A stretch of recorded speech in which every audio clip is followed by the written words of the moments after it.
What a palaver at that supermarket, and all because of this COVID thing.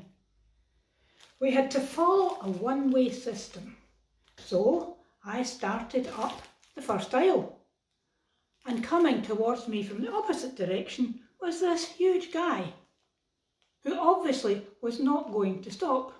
He expected me to move for him.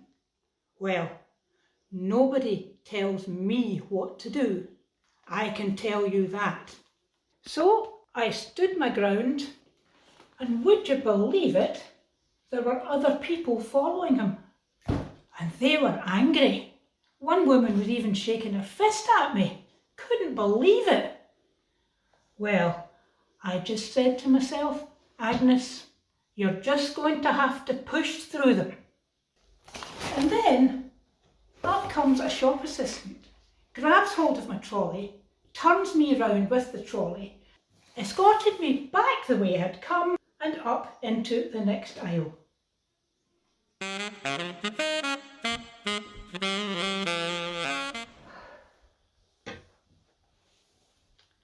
There's no family contact allowed, so Catherine and Isabel, they're my nieces. They can't even come and visit. Mind you, they never come here anyway. I can't imagine why. And as for Roger, that so-called nephew of mine, I told him never to darken my door again after what he did.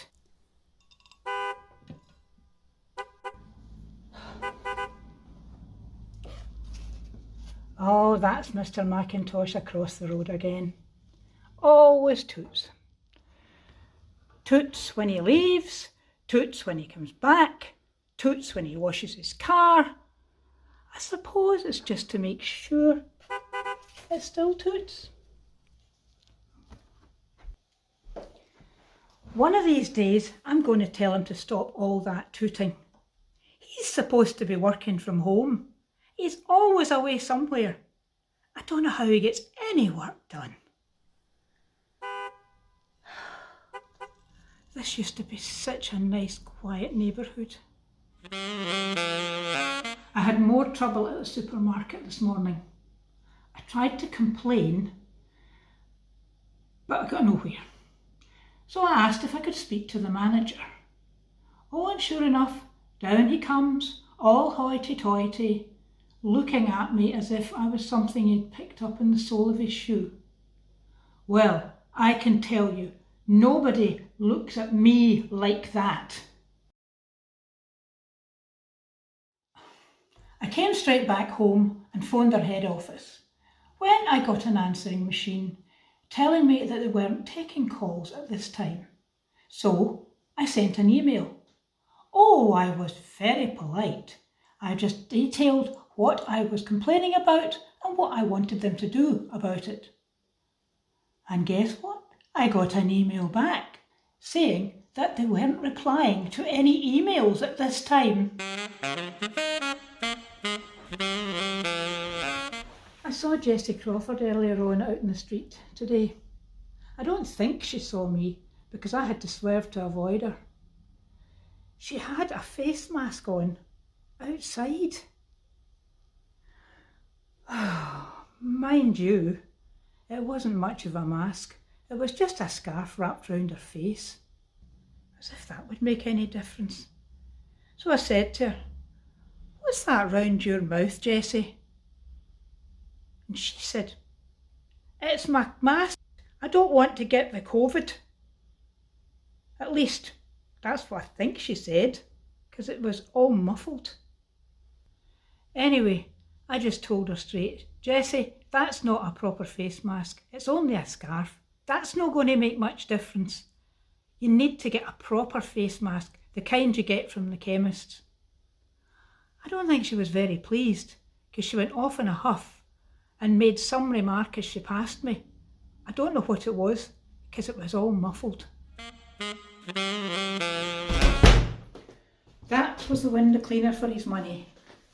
I had to have a few choice words with him. Last time he was here, he missed out one of my windows. Imagine that. I had to wash one of them windows myself. Anyway, I just told him straight I was deducting 50 pence from his bill this time for the window he missed last time. He went absolutely ballistic. I thought he was going to have a fit. He went red in the face, and I have never heard language like it. So I just said to him, "You're too fat to be climbing ladders, and at your age you should be thinking of retiring." He's not coming back. That's the third window cleaner I've had this year.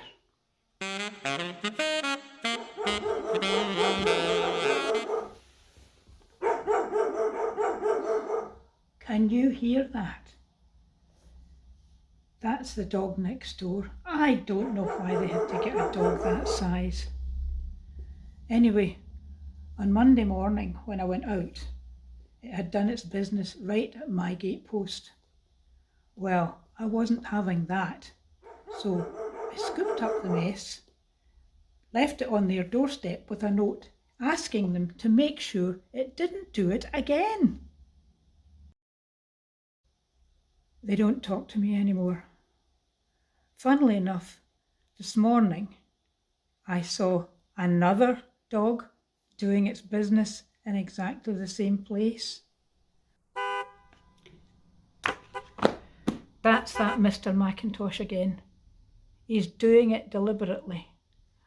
I told him straight to his face that I was sick of hearing it. He wasn't the least bit bothered, and now he's ignoring me in the street. I hear he works for the supermarket. Small world, isn't it?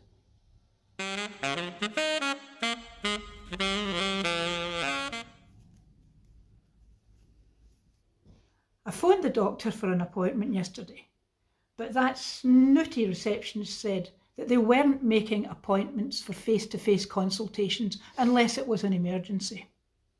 Well, I can tell you that it's an emergency as far as I'm concerned. But would she budge? She would not. She told me to contact the NHS website. I ask you, how can a website examine an ingrowing toenail?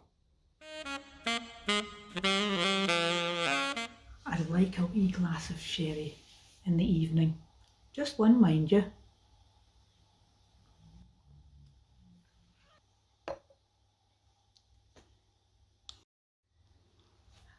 I used to go to a ladies' coffee morning in the public library on a Wednesday morning, but of course that's all had to stop with this COVID.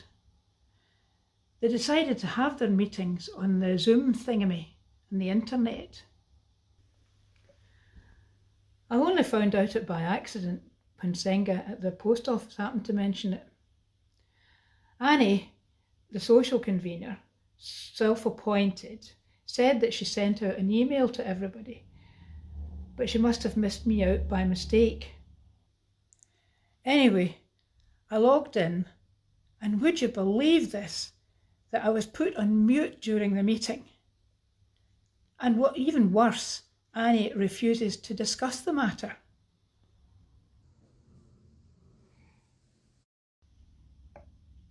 Oh, maybe I should have kept quiet. Least said, soonest mended. Maybe they'd still be speaking to me. Where am I going to find a new window cleaner?